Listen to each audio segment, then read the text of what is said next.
firefighters and 50% to individual veterans and firefighters in need nationwide. Check out neverforgottenapparel.com. Use promo code MATT, M-A-T-T, and get 15% off your purchase.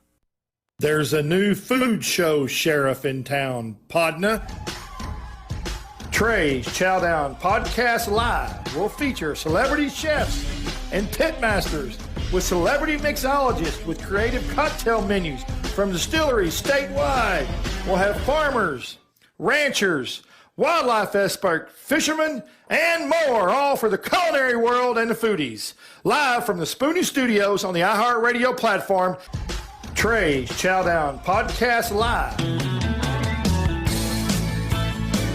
And here we are back for another day of Trey's Chowdown Live in the Spoonie Studios. And we got Patrick and Ron. And this week we got somebody else in there. She's sitting back there. You can barely see the top of her head, but she's back there.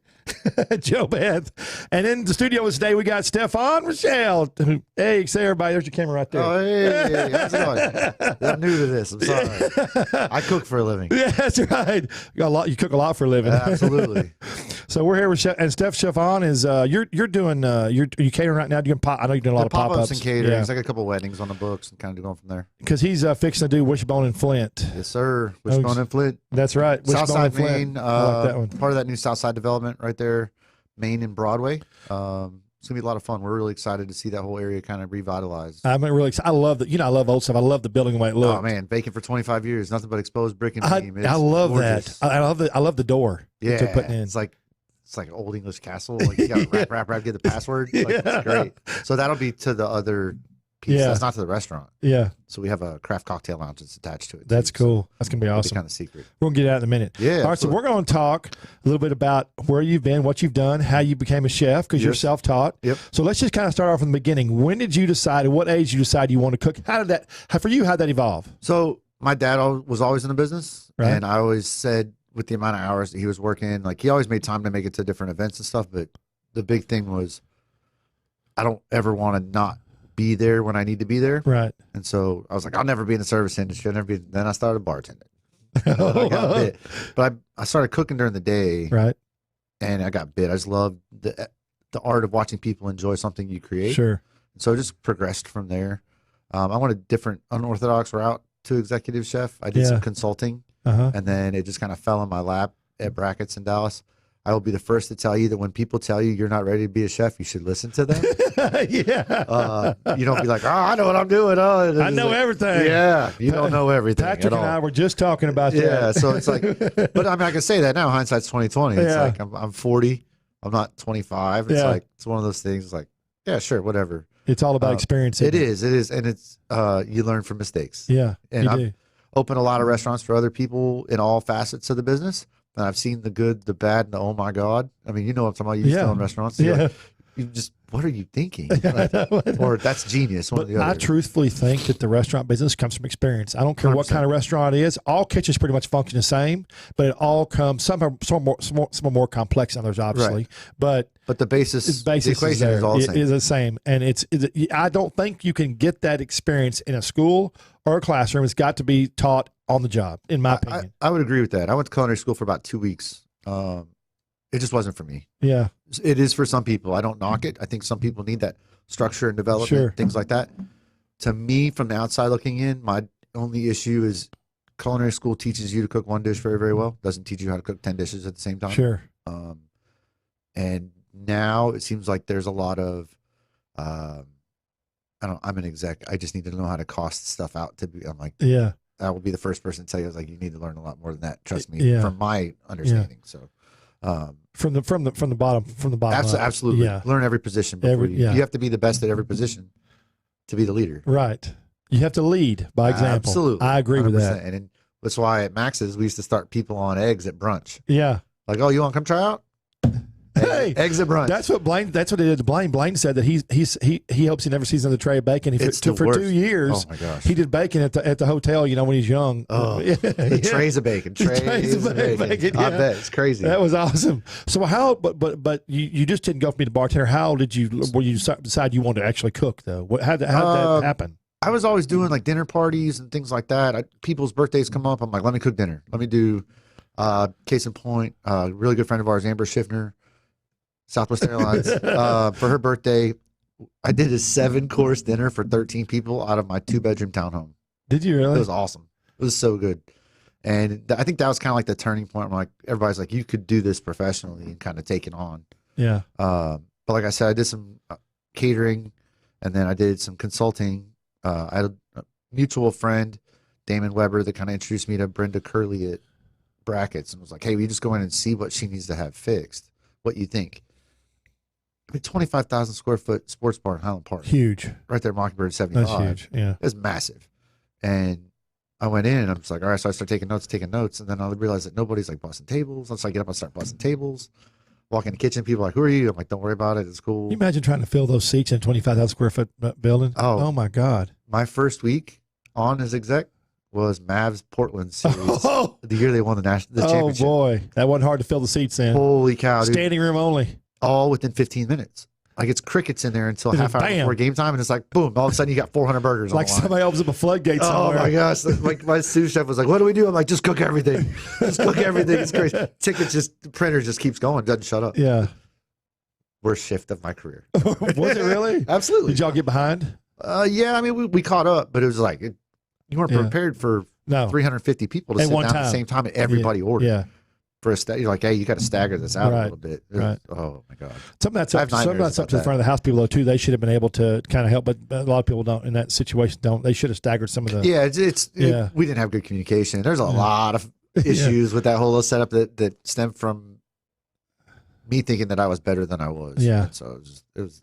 So you landed was Max's your first executive in Fort Worth? No, it was actually my third. Okay, so what was your first executive chef job? The Brackets inside Palomar Hotel. Okay, that one. And then I left there and I went and opened Sisu, Uptown Resort, right there at Maple and McKinney. Okay, which is a lot of fun. I haven't been there yet. They just closed, I think, last month. Guess I won't be going there. Yeah, absolutely. Yeah. So we opened it as kind of a supper club in the building. It was an old jewelry store, right across the street from Capitol Grill. And then we put a saltwater pool in the back and made it a day club on the weekends. So guys like Oakenfold, Diplo, and all these guys came through. DJs, huge DJs to come play. So it was open for a while then? Yeah, it was open for 10 years? Decade? I think almost 5. 5, okay. It was a great opportunity. I got to see a different facet. I got to do some other stuff, some more refined foods and things like that. And then as the club side kind of took over a little bit more, we just kind of went different ways with the food program. I left. That's where I went to Max's. And opened the Fort Worth store. Sure. Which is probably the highlight of my career so far, I would say. A lot of things happened. Yeah, that was good for you then. That was a lot of fun there. When you were at the last job there, the last restaurant, what's a good thing is a lot of people nowadays in Dallas, Fort Worth, Houston, anywhere, they don't go out of a certain block radius to eat. They just don't travel to eat. Exactly. They get comfortable. So certain culinary delights and experiences are in a certain area, and you can learn by being in different areas as a chef, different things that people like. You just learn a lot more, I think. Yeah, and I think that Max's was the perfect storm. It was. It was half was structured. I remember that. They had the Max's menu. Yeah, so there's the corporate side, and then we also had free range. I mean, everybody knows if you've ever worked with a chef, it's like herding cats. That's right. You got to keep us kind of. We like structure, but we want to have a little freewheeling fun. Yeah. And so that menu changed all the time. But this, like, if people like certain things, like the fried chicken, for example, or something like that, that was always there. It was a mainstay. Chicken was good. It was solid. Yeah. And so, but we got to do some more adventurous stuff, and then, especially after winning Top Chef, like I got a lot more free reign to do whatever I wanted to do. So go ahead, go back to that chicken. Did that chicken take 25 minutes to cook? 25 minutes. I remember that. I bet 250. I'd be madder than mama. Yeah, that's the whole thing. It's like, again, it's like education with your staff. Tell them, like, hey, it's going to take 25 minutes. Yeah. Well, they tell you 250 degrees for 25 minutes. It was good stuff, man. Yeah. It's kept it juicy. What was that slogan? Chicken and bubbles, why the hell not? Fried chicken and champagne, why the hell not? Fried chicken and champagne, why the hell not? There's a couple of them there that was like, ooh, we should put that on a T-shirt. But there's a couple of them made it, you know. I say go for it. Yeah, why not? The Trey Chapman slogan. So it's cool. It was a lot of fun. Unfortunately, like I said, the Dallas and the Fort Worth store both shuttered, but the Houston stores are still going strong. It's funny to see. Denver? They want Denver still? I think the Denver's still open. I think San Antonio's still open. Okay. The Fort Worth was their best store, right, for a long time? I'm biased, but I would say absolutely yes. In sales, no. The one on Westheimer in Houston, the original. I remember you telling me that. That place does like $22,000 at brunch on Sunday. Yeah. And if you see that kitchen, it's a 24-inch flat top, a 4-burner stove, and to watch the all the kitchens at Max are small, right? Yeah, and that's kind of how I'm doing Wishbone too. Is like that turn and pivot instead of take 4 steps to do anything. It's just more efficient. I was just going to ask you what you thought about that. It's more efficient. Yeah, because at Brackets I had a 20,000 square foot kitchen. I had a Pappas style kitchen. Yeah, and it was just too much room. Like you spend more time trying to get back and forth to places, trying to find things, turn and pivot, keep it close. Also, too, it gives you more room to set stuff down. You'd be quicker and get it out. Absolutely, right? yeah, absolutely. It's efficient and it's compact. I think that by the time I'm done cooking, I'll be cooking out of a closet. My kitchen keeps getting sloped on. Like my business partners, when we're designing Wishbone, they're like, "Do you sure you don't want a bigger kitchen?" I'm like, "Yeah, I'm good." They're like, "Really?" I'm like, "No, I'm fine. It's okay. I've done this before." Like, it's funny because like the Max's like with that galley style one-ended kitchen. Yeah. That was you had to take care of business, boy. And we had Elijah, who's this kid's 6'5", 275, 280. He's a big boy. Yeah. And he's standing at the end of the kitchen. We're doing health inspection. And she's like, "You only have 31 inches from equipment to equipment." I'm like, "Well, that's a fire code issue, not a health code issue." So I'll cross that later. She's like, "What happens if there's a fire?" And Elijah's got his back to the wall on the other side of her from me. And he's like, "If there's a fire, you better don't worry about getting in my way." He's like, "I'm going to get out of this kitchen." I was like, "Oh, God, so bad." I think that the smaller the kitchen, we can still run 4 guys on that and be efficient and fast. Sure.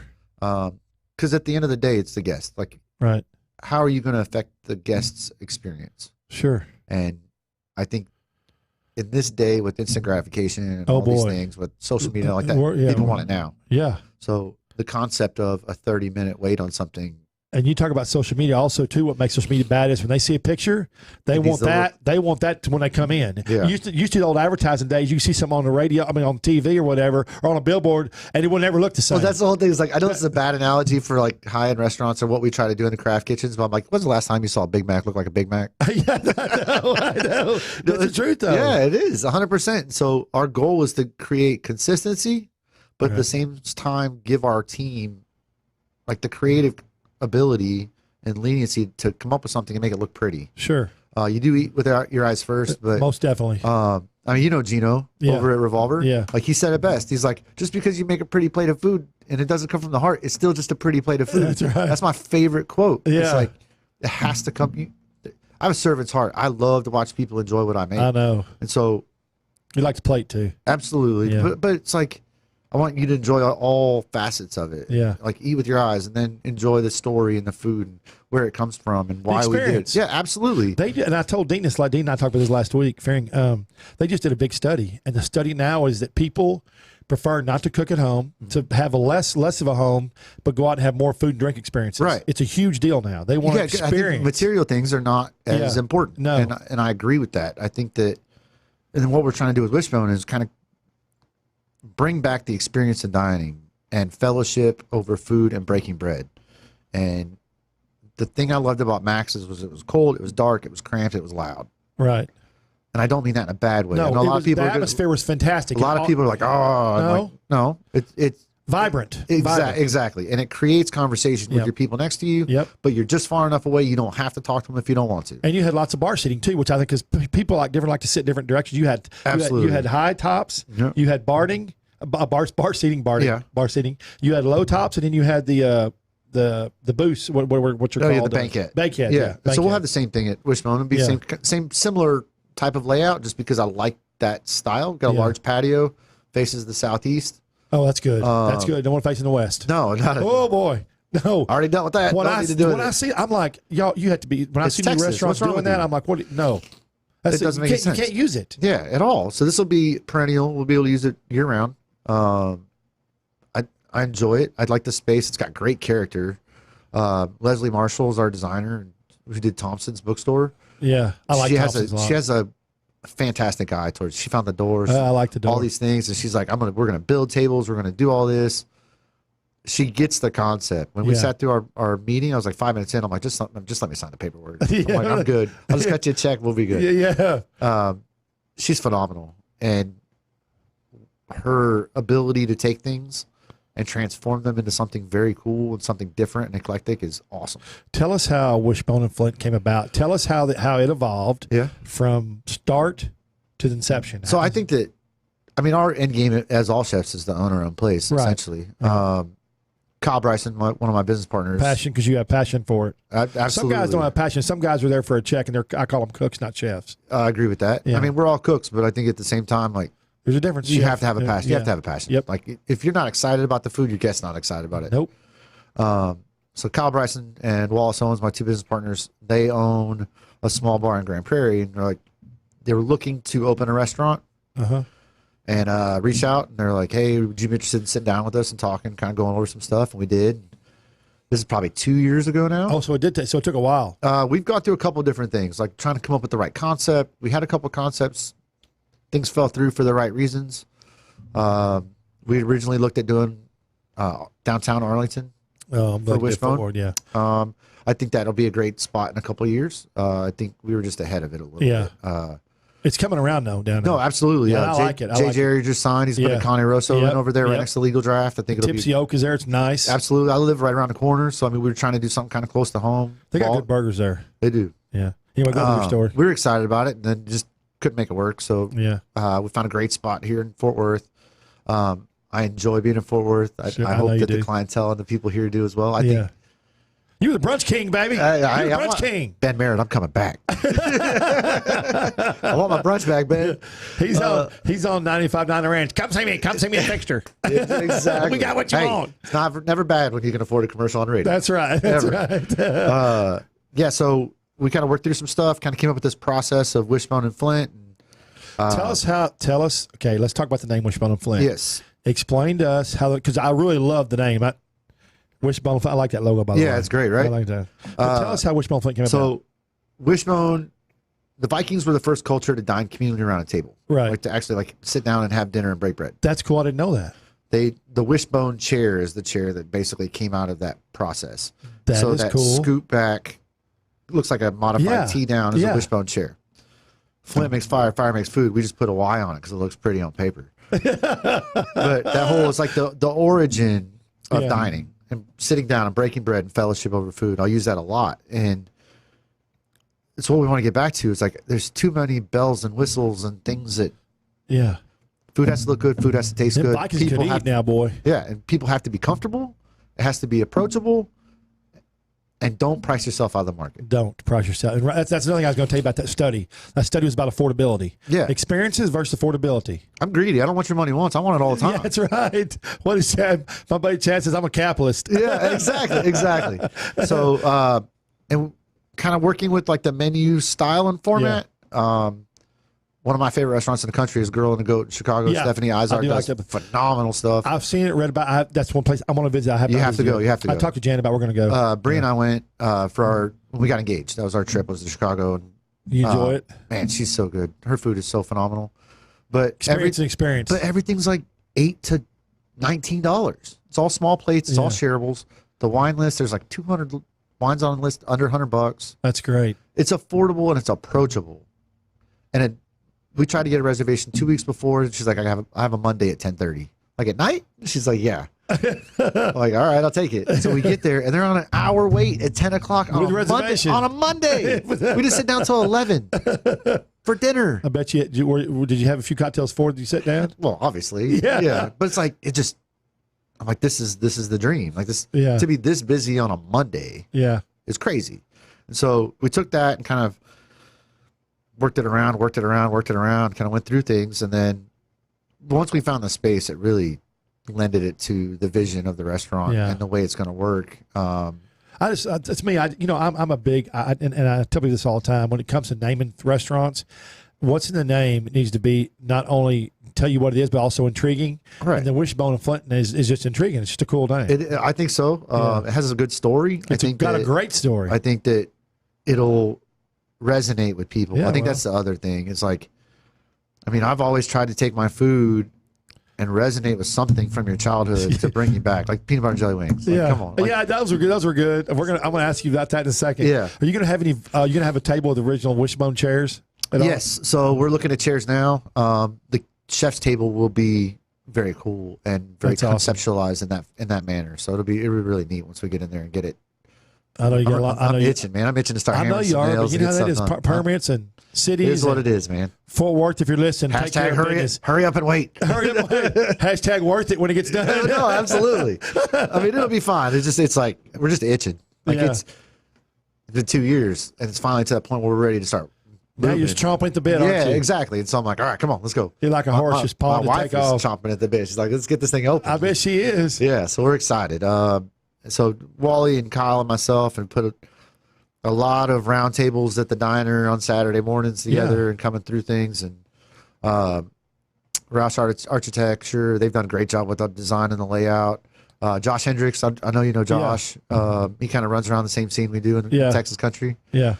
He's doing all my kitchen stuff, so he's fantastic. Man, I've been so busy now with food stuff. My schedule now is it's literally night and day. I mean, I never wanted to work this hard. And stuff just keeps coming up, and now it's literally 20 hours a day. It's funny. Carter Gresham, who owns Mobile Knife Sharpening, he's like, I had a hobby turned into a damn job. Yeah, that's right. That's right. What was your favorite thing that you ever cooked at Max's? What was the most favorite thing you cooked, detail-wise, and how'd you do it? I would probably say, man, either the beef cheek or the lamb hearts. I know it sounds weird. It's like two weird cuts of meat, but like beef cheek is like, it's very roast, tender. Pot roast times 10. It's the second hardest working muscle in the cow next to the tongue. But it's really like, if you like short ribs, you will love beef cheek. Yeah. It's just that much more sticky, unctuous, if delicious. You don't tell people what it is, and they eat it, they'll love it. Absolutely. But if you tell them before, they won't even try. I served it at my wedding. Yeah. No, literally. They'll be like, what you trying to give me, boy? That's where that dish came from. It's like, all my family from Michigan's like, I'm not eating that. And I'm like, you should. And then one person tries it, and they're like, oh my God, you got to eat this. And it just quivers at the fork. It falls apart. And how'd you prepare? What I forget what the name it was. What was we just called it pot roast times 10. Okay, because that's a cool name to keep from having cheek on the menu. Sure, because people, they won't eat it. I mean, it was number 2 seller right behind the fried chicken. So, that was a great dish. And then how'd you prepare the? So we'd braise it for 6 hours in red wine, mirepoix, and beef stock, and then just we picked it up, demi-glace, roasted sweet potato puree, and a little crispy sweet potato strings. It was a lot. It was good. It was really good. I mean, to the point where I took it off the menu in July because nobody wants to eat pot roast in July in Texas. You thought? Yeah. Some people are like, what did you do with the pot roast? I'm like, I'll put it back. But wait a minute. It was when people have a preconceived notion when you say tongue, I think something's going to come out looking like a tongue. That's not the way it comes out looking. At all. And you don't even know what it is. And 9 times out of 10, if people don't like something, it's because they haven't had it cooked correctly. Let me tell you something. We talked about this. I talk about this on every show, how people get in ruts and they don't want to try new stuff because they have preconceived notions of how they might have tasted before or they haven't tasted it at all. Right. Well, that's the great thing about Wishbone. It's all small plates, it's all shareables. So bring 5-6 people in, get 8 plates, and get out of your comfort zone. It's okay if you don't want to, but Jana's going to like that. Jana don't like me eating off her plate all the time. Oh. Yeah, I feel you. 11 bar French toast. Oh yeah, I hate lemon. I hate lemons. And this guy like polishes off a double stack of French toast in like 4 minutes. He's like, I hate lemon. I hate lemon. Granted, this is right after cattle auction at the rodeo, and I watch him just devour this French toast in like 4 minutes. It's crazy. He's like, I hate lemon. I'm like, looks like I was licking the plate. I think. Oh yeah, absolutely. Those are fun days, man. Rodeo time. Yeah, that area is crazy. I didn't even go this year. I mean, I was literally so busy with the show and everything I'm doing. It was weird, man. It's weird. There's a weird aura about it being the last year. And now it's gonna be all commercialized, unfortunately. Yeah, exactly. I mean, they're not gonna have any of the old, but that's kind of. I think that's. It's evolvement. It's evolved. Or evolvement. That's a good word. Evolution. It's business. It is. Yeah. And they need more seats, and I get it. Yeah. As Will Rogers, it's going to be a lot of different experience and stuff. Just what's going to happen. I'm going to miss hitting my head on the rafters when I have to sit all the way up, or the steepest stairs in sports. I think that's what they should be. It's like that Coliseum's like that. I know. Yeah. Oh, at the top. Yeah. I wouldn't know. I never go up there. I'm just messing with you. Hashtag entitled. No. Hashtag work my butt off. Yeah. I'm funny. I got to sit in that Chapman family box once, and it was nice. Don't get me wrong. I'm messing with you. I know. It's all good. That's funny. We're going to go to a break here because we are, like you talked a while ago, we're capitalist here at this show. Yeah, absolutely. Got to pay some bills. We got to pay some bills. So we're going to let you listen to some advertisement a little bit, and we're going to take a little break. We're going to be back. in about 3 minutes. And we got a whole lot more to talk about with old Chef here, Stefon. See you in a minute.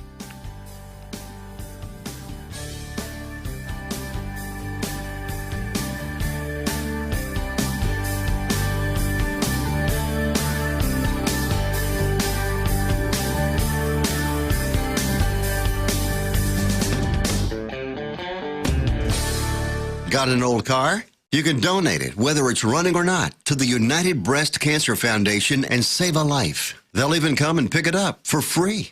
The United Breast Cancer Foundation has saved hundreds of women's lives through their free or low-cost breast screen exams. But now they need your help. The United Breast Cancer Foundation wants to save more lives through early detection by offering women free or low-cost breast screening exams. And donating your old car, SUV, or truck, whether it's running or not, helps pay for them. Plus, you get a charitable tax deduction. Help the United Breast Cancer Foundation save lives by donating your old car, SUV, or truck. Call now for a free pickup. 800-245-0823. 800-245-0823. 800-245-0823. Call right now. That number again is 800-245-0823. Now you can fly anywhere in the world and pay discount prices on your airline tickets. Book a flight today to London, Paris, Madrid, or anywhere else you want to go and pay a lot less guaranteed. Call the International Travel Department right now at Low Cost Airlines. 800-452-1075. 800-452-1075. That's 800-452-1075. Never Forgotten Apparel is more than just a premium women's and men's clothing line. It's a movement to remind us to wear American-made and serve those who serve us. Our heroes. Never Forgotten Apparel gives 20% of their total sales to nonprofits that support homeless veterans and off-duty firefighters, and 50% to individual veterans and firefighters in need nationwide. Check out neverforgottenapparel.com. Use promo code MATT, M-A-T-T, and get 15% off your purchase.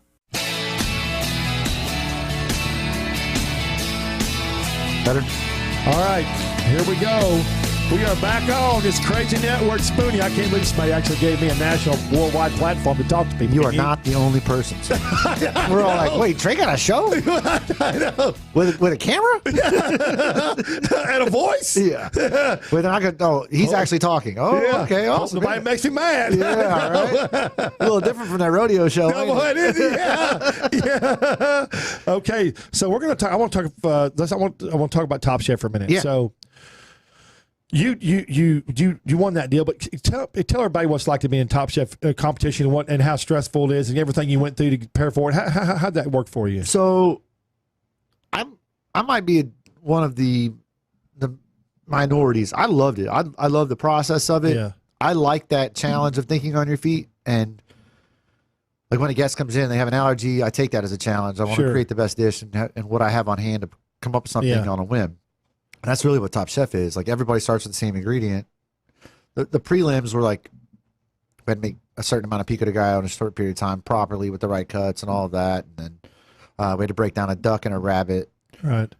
Just shows your butchery Wait, when you say break it down, explain what you mean by break it down. Fabrication. So like you're taking that duck and cutting it into 8 pieces. Right. Take the breast off, the legs, the wings, such and so forth. Duck or the rabbit the same way.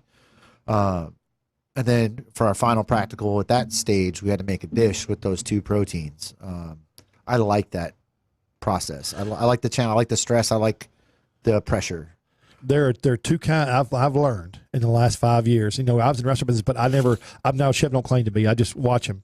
But being closer now to chefs and watching them work, there's 2 kinds of chef. There's a chef that will work under pressure and just hone, and there's somebody who can't work under pressure. And there's 2 different. This business will chew you up. I know. If you're not ready for it. There's some people that just, they can't. I think that there's people that are methodical. Yes. And have a process of structure and steps of prep and things like that.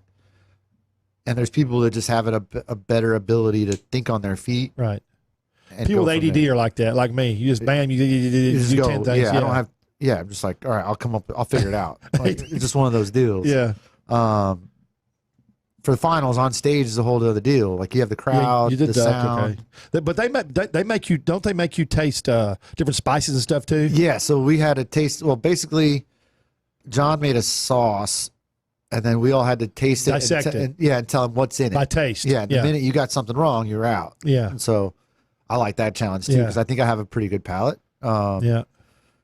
I think I've always had a pretty good palate. My grandfather kind of instilled that in me to taste things out of the garden fresh and then taste them cooked to taste the difference. That's why chefs that smoke a lot have a saltier menu. Absolutely. You don't have taste buds left. No, you taste buds. And I quit smoking 10 years ago. Yeah.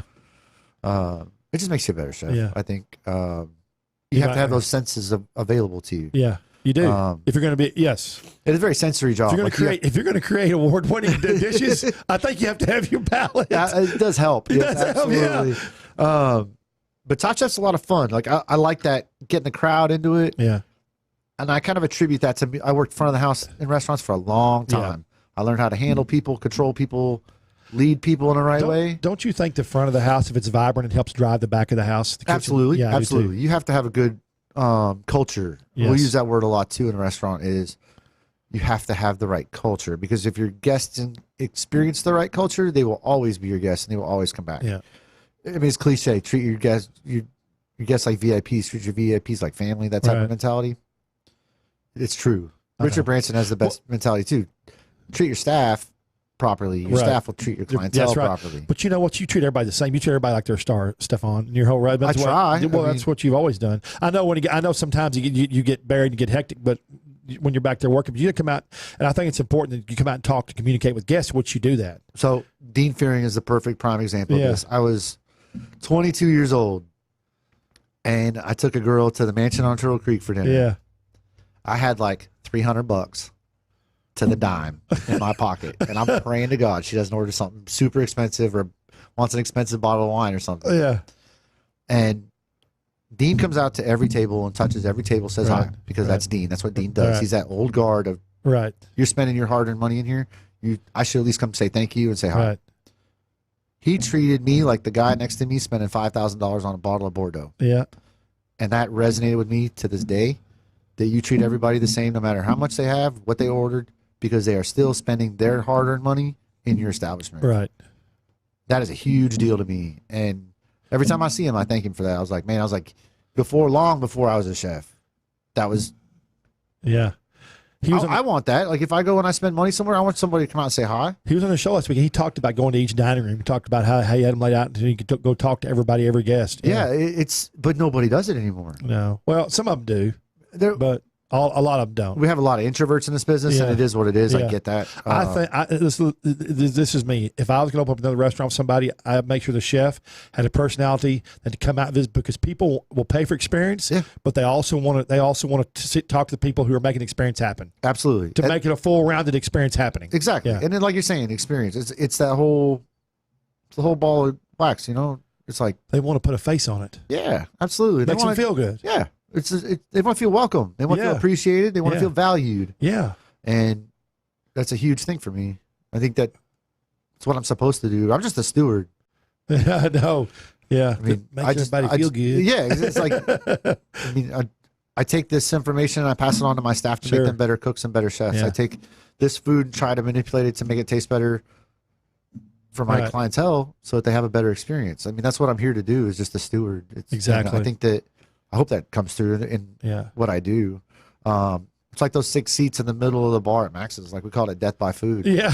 It's like if those are prime real estate. Like if you got one of those seats, it was on. Yeah, that's right. Like I'm like, you sit down. I'm like, I hope you haven't eaten in the last 3 hours, because it's coming. You had a lot of cool artwork in there too. Yeah. Did you? I don't know if you saw. Are you friends with John Tezor on social media? On social media, yeah. I've talked to him a couple events and stuff. Well, he's got his new place in Plano. And he bought a bunch of chalk art. And somebody, his Johnny Cash one, it's one of the biggest ones. He's got Johnny Cash and a Bourdain, because he used to work with Anthony, Tony. And football, they came by and just, what?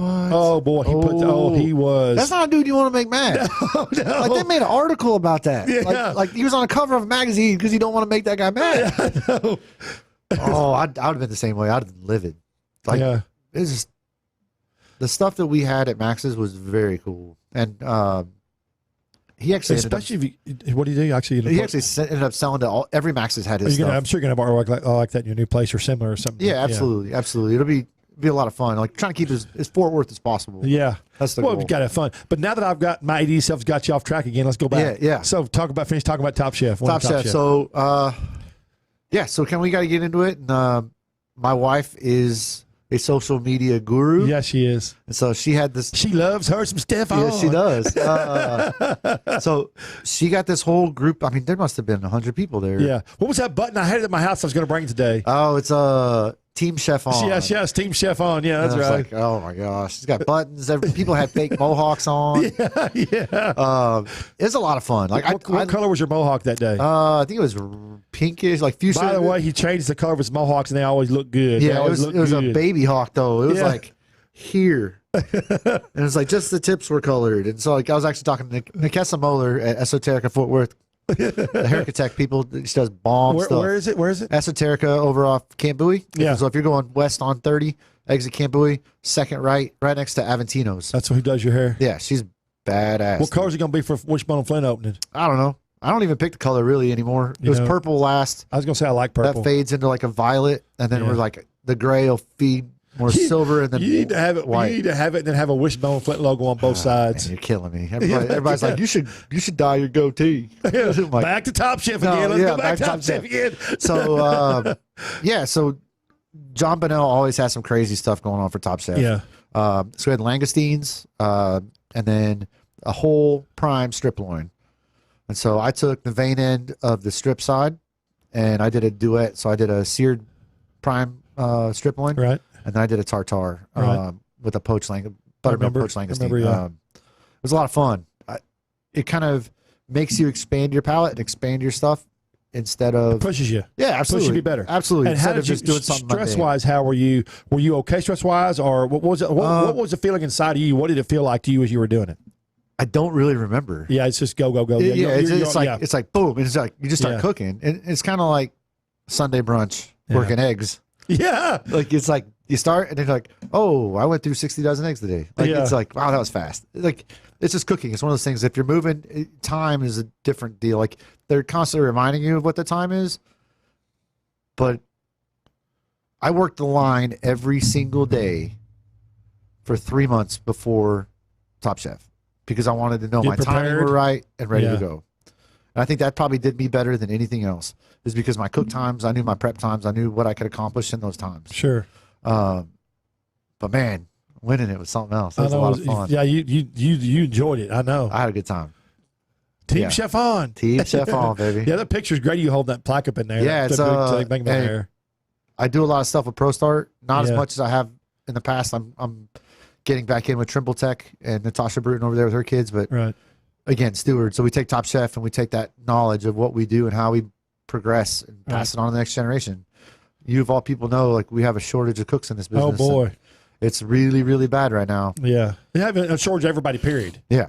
And they just keep opening them up. Yeah, I'm like, what in the? I'm crazy. Yeah, man. but you've been. That's but it's like it's different. You got to find good people and you got to treat them well. You got to pay them well. Yep. And you have to budget for that because the $8 line cook does not exist anymore. Not anymore. No, it doesn't. So you talk to Keith. Keith would be like, "Man, that dude left me for a quarter." I know.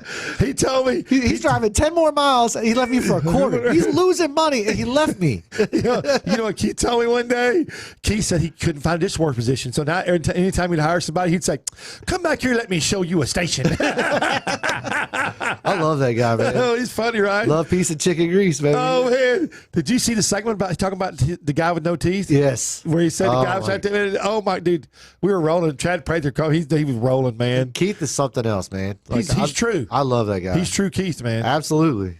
So tell us about the menu at Wishbone and Flint. First of all, again, it's going to be on the near south side, right? And it's going to be, is it right there on Main? Yeah, so 2 blocks south of Victory on Main to the left. To so the like left. if you turn left on Broadway. Frank Kent, turn left at Frank Kent. That's Broadway. Right. And then take that parking lot that's right there on the right. That's my parking lot. Awesome. Into that corner is where that our building patio is badass. So it's going to be there. Right across the street from Hot Fusion, yeah. And we're looking at the end of summer, maybe? Yeah, I'd say probably end of summer is a good one. Good goal to have. Yeah, so we're looking at probably 14 to 20 items on the menu, all shareables, small plates. I know you've already done one of the menus. Are you just playing around the menu now? now? Just playing around, just trying to see what. I mean, it's been a 2-year process, so I've probably got like 8 or 9 menus written. You got to be, oh yeah, you got to be excited, boy. You take and pull and see what works seasonal. I think as we look at things and how often are you going to change the menu? You know, Dean changed the menu every 3 weeks now. I would say it's probably every other month. That's the good. Goal. Not full changes, but intermittent changes. You got to have your staples or your trying to keep it hyper seasonally. Yeah.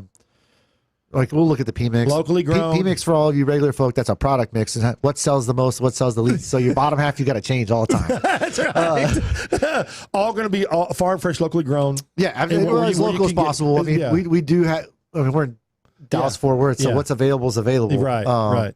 I always think it's funny. People are like, oh, we're 100% local. I mean, that's super hard to do. People are really good at it, like Misty Norris, Matt McAllister, Joel over at Zakina. Yeah, those guys. I don't have. They have another level of right. I don't know how to explain it. They're unbelievable people. Yeah. I mean, I would as much as we can, but I'm more focused on seasonality than anything else. Also, you have to have some pretty simplistic dishes for Fort Worth that people are going to come in and want to eat. No, absolutely. I mean, we talk about this all the time. Whether you have 4 people or 44, everyone should find something to eat there. Right. I don't understand the whole purpose. No, does not. It doesn't make sense to me in a restaurant. You sound just like Dean Fearing. That's what he said, and so did Mike. You can't say no. Well, like why? Why would you alienate a guest? Can't. It makes no sense. No. And so it's like, it's funny. It's like you're gonna have people come in like, oh, I'm allergic to this. I'm like, it's Friday at 7:30. Why? Like, call me earlier. I can have something waiting for you. But then it's just education of the guest and how to be able to speak and converse with that guest for the right process. Sure. Like I'm here to take care of you. This is what I do for a living. I want to make you happy. I want you to come back. But I need you to work with me. I got to pay rent. No, absolutely. I have a lot of bills to pay. TABC, I got to keep off my back. Yeah. But no, absolutely. I think that there has to be some stuff that is approachable. Sure. But because some people do like simple stuff. No, absolutely. And I get it. But you know me. I mean, I know. I'll have the chalkboard over the kitchen. It's gonna have all the weird stuff on it. I know. What are the three? What are some of the 3 dishes you've prepared so far that you've been trying? So I'm doing a char grilled baby octopus and marble potato dish with saffron aioli and a little bit. It's not gonna be that thing I keep seeing on social media. The octopus is alive and it comes to the table alive. You gotta eat it alive. No, it's illegal here. You can't do that here. Well, I don't say if it's illegal. I guess it probably is. Actually, I wouldn't do it. I want to. I want to go to Japan. I know, but I wouldn't put it in the rest. People freak out. No, people lose. Yeah. Can you imagine? No, they lose their damn mind in Fort Worth, Texas. People like, I need to speak to the chef, please.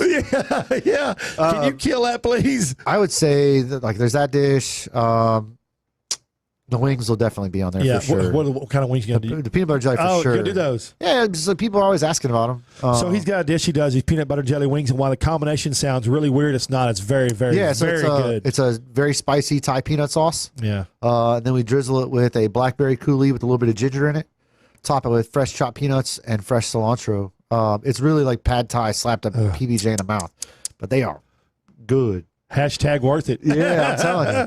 People are like, what? No, I'm like, dude, just eat it. And they're like, oh my God, that's so good. But it goes back to that resonating something with your childhood. Right. Everything should kind of come together. Yeah. The tater tots definitely have the. You're gonna have tater tots. The house-made tater tots. You know, I love tater tots. Jonathan Paula got you yesterday on the thing about tater tots. That was funny. You said, "Oh, you finally submitted." He was about the burger, man. It's like, telling you, boy, chef, y'all are the worst, man. Y'all just get on each other real quick. Yeah, he's like, "Oh, so it's about Cisco frozen tots." I'm like, sorry. Not all of us are only open from 4 to 7, 4 days a week. Not all of us have pastry rooms. Yeah, dry age rooms. I'm cooking out of a closet, bro. A closet. Yeah.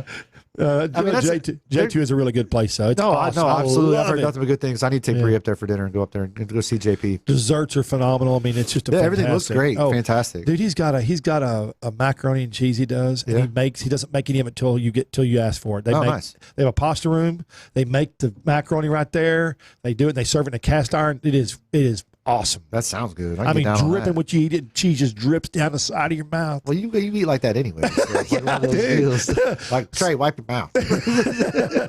What's the best thing that you've ever eaten your whole entire life? The best thing you've ever eaten? I don't care if it's in Chicago, Fort Worth, wherever. Oh man, that's a tough one. As a chef, you gotta have a like in a restaurant, anywhere, at home, anything you made or anything must made. Man, I'd probably say locally, Blaine makes this butterscotch pudding. It reminds me of my grandma's house. Like I told him, I went for restaurant week like boy, he's a talented guy. 6 or 7 years ago. God, I love that guy. Man, his food is so good, dude. It's insane. He also does this like the squid ink capellini. I've had it. With the uni butter. Oh, dude, I could eat my weight in that. It's so good. So I was at the bar and he said, I got something I want you to try. And I love them when they do that. He brought it out and I said, what is it? And my friend Damon was with me. Yeah. And he said, squid ink, blah, blah, blah. He went through the whole dish. And I was like, man, this is going to be good. And Damon was like, I don't want to eat that, man. I don't want to eat that. I said, dude, come on. So good. It was addicting. You can't, I'm like, every time I'm there, I'm like that and the, I was basically go eat at Grace. This is a Grace commercial right now. if I would not have been at Grace, I would have picked the bowl up and licked it. And literally. the lamb belly dumplings with the Szechuan pepper. I'm like, dude, come on, man. This isn't even fair. He had those. He also had tater tots fried in duck fat. He had a tater tot with fried duck. We've had our conversation about duck fat with me and Blaine, I know. Other than that, Girl in the Goat, she does these crispy fried duck tongues. Right. That she gets from all the Asian restaurants around Chicago. How's that made and prepared? Crispy fried duck so she sous vide them. The tongue ain't very big now. I know, they're tall. Or they're small. So she sous vide them and then pulls the bone out and then she rolls them in cornstarch and fries them and then makes her own buffalo sauce. Okay, dude, I could eat the like tongue 500 can't of be them. that big. Yeah, it's like a little popper, dude. They're fantastic. Really? They're so good. How? What you put on? Say what you put Just on? house-made, she makes her own wing sauce, like a house-made fermented buffalo sauce. So good. Okay, and then, one other thing real quick. Well, everybody now is talking about fermented. Like I had some, we had some pickling. Yeah, explain to me what fermented is. Though the people who aren't chefs are listening. What is? You're just basically letting things cure, pickle, rot in a controlled environment. In a controlled environment, you go. Yeah, absolutely. Like I love kimchi. Yeah, I do too. But it's some of the funkiest stuff on the planet. Holster makes a lot of it's really good. I love it. Like I love to make it. Don't ask him for it hot. But my wife's like, don't ask him for anything hot. But my wife's like, you can't have it in the house. She's like, I hate it. It's like the smell of it. She the can't smell. stand it. Yeah. Oh, it takes like 2 months to make. Right. And it's like, it's basically rotten cabbage. It is under a controlled environment. Under a controlled environment. Yeah. Don't get the health department on me. It'll be all right. No. Crispy. Wait, say the dish again. Crispy fried duck tongues.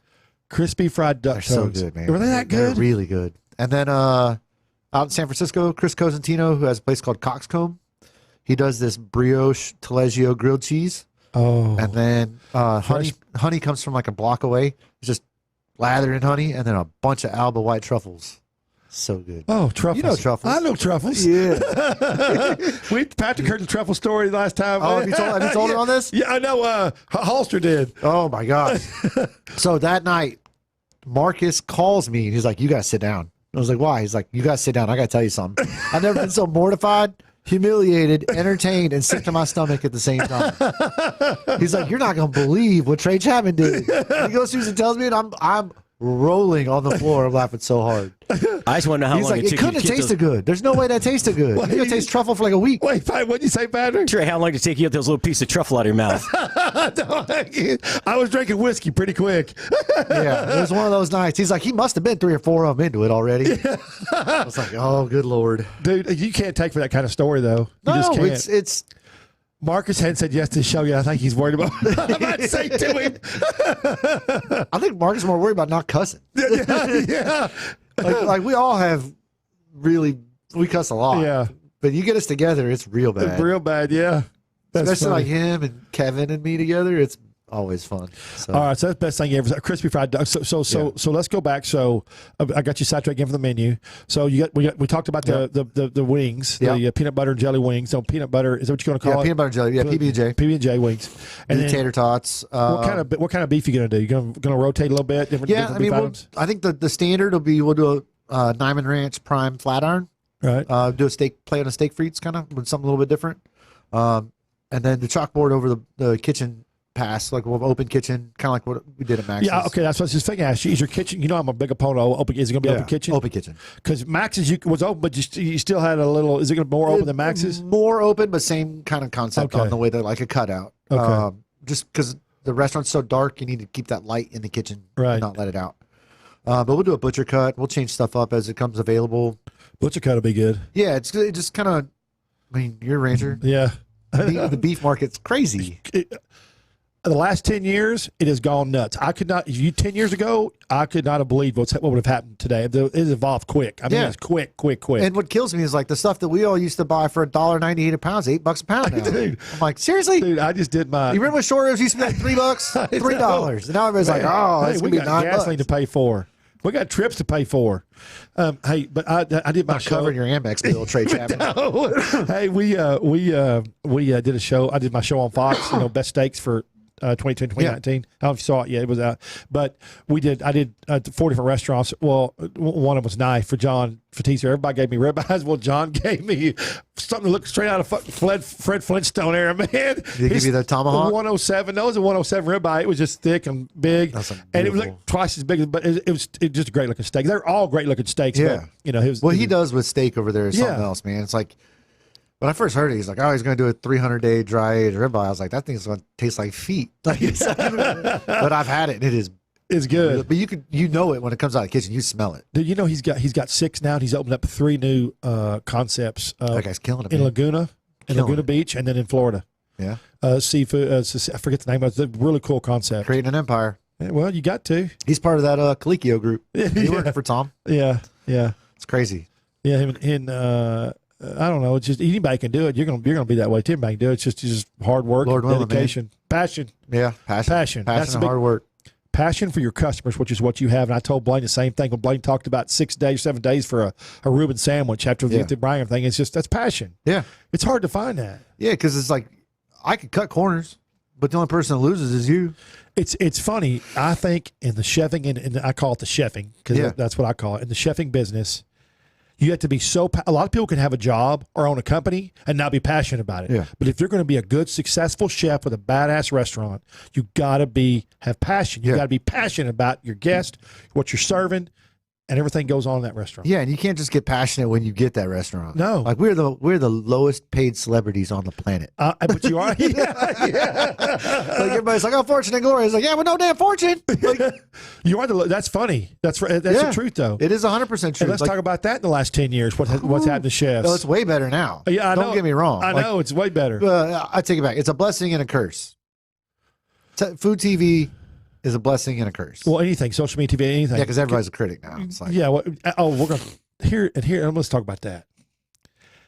I have a big problem with people writing about food that don't understand the workings of a restaurant or what actually goes on. I get it. I mean, I just for me, everybody can write about food, but I think to have the full scope of it, I think it's fair that if somebody has a little knowledge of what goes on, because things happen. I've been accused of being Ramsey-esque a couple of times in my kitchen because I've always worked open kitchen. Right. And heat of the moment. Well, we had a half roasted chicken on the menu. Operations, baby. That's a 30-minute pickup. Yeah. And we tell people it's a 30-minute pickup. If your saute cook doesn't drop that chicken, waits like 10 minutes, and everything else is ready, I'm pissed. Yeah. I'm like, what the meeting? Beep, beep, beep, beep, beep, beep. Like, get the chicken. And then this lady behind me, she's like, you don't have to talk to him like that. I was like, you want your food, but you don't want to know how it gets here. Yeah. Well, no, it needs to get there. That's passion. That's the whole thing. I was like, I don't want you to wait. Right. That guy dropped the ball. Right. And I'm going to get into his, right. Because he's not doing his job. Right. I'm like, this would be way worse if there was a wall. If there was a wall there, it'd be way worse. Oh, yeah. Oh, downplay a little bit. Why don't you? I'm like, this is, subdued. Subdued, yeah. So Wishbone and Flint. So we're looking at maybe possibly in the summer. Yeah, I say end of summer. But in the meantime, you're doing pop-ups. Yes, sir. So they can look for your pop-ups. Yeah, how do they find those? So Facebook, Twitter, the gram, as the kids say it now, Instagram. Yeah. Everything's under at Wishbone and Flint. At Wishbone and Flint. At Wishbone and Flint. And Wishbone and Flint is very easy to spell, just like it sounds. Yeah, just a Y for Flint. Yeah. So all over that, pop-ups, we're available for some caterings, weddings, all that fun stuff. Yeah. It's the middle of festival season right now, so Fort Worth Food and Wine Festival tonight. Yep. That's right. Whew, that's gonna be fun. I know. Thank goodness it's tonight though. Yeah, tomorrow's the weather's gonna be. I'm going tomorrow to attend, but we might not. We'll see how the weather looks. Yeah. And then we're going to see Brother John on Sunday out there for the Ring of Fire. So a lot of cool events. John would be John Sanford, Barbecue on the Brazos. Barbecue on the Brazos. Yeah. Blow smoke. Eat more Q. Hey, it's all he says all the time. Blow smoke. Eat I more love Q. that guy. I love He's the guy. Funny, isn't but he? I'm on the John Sanford plan. It's like in 10 years, I'm going to be fishing. Yeah, that's right. You don't want to make him mad either. No, not at all. He's just that guy. You're like, don't mess with that guy. I love that guy. Brother John's good people. Yeah. So also Wishbone, Stefon, Rochelle on Facebook. Yep. Social media. Chef Stefon Rochelle on Facebook. There's like 5 pages, I think, now. My email's on there. If you have any questions or needs or anything like that, reach me there. There you go. If you're trying to get a hold of us, Trey'sChowdown.com. Very easy to find, just like it sounds, Trey Chapman, but Trey with an E, because all the eloquent Treys are spelt with an E. So Trey's Chowdown. That's a fancy jacket, ain't it? Yeah. And look at them cufflinks, too. Trey'sChowdown.com, or you can look for us on Spoonie, at Spoonie, on all the social media, Spoonie Radio. They got all kinds of programs. This show is going to re-air all month long. I think on Fridays. I'm not have to start programming, guys, but it will re-air all month. But we have all kinds of great food shows on Spoonie. So find Spoonie, like their page on social media, all of them, please, and get spoonied, as Chef Keith would say. Support Fort Worth food. Yeah, support. Please. Yeah, support Fort Worth food. Support Fort Worth, period. Yeah, absolutely. Giddy up. Absolutely. So, Stefon, appreciate you having Absolutely, you, buddy, brother. man. I really appreciate it. Always a pleasure. Always a pleasure. I'm really excited for Wishbone and Flint. I can't wait. Come on. You'll have a chair. I know Bree's excited, too. Yeah. I'll have ready. a chair. Gonna be fun. There going to be any whiskey? Maybe a little bit. All right, y'all. See y'all next week on Friday for Trey's Chowdown on Spoonie.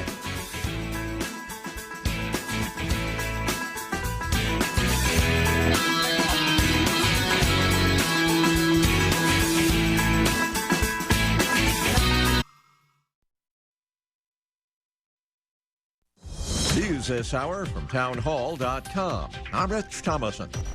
The first major heat wave of the summer kicking into high gear today across a vast area from the Rockies all the way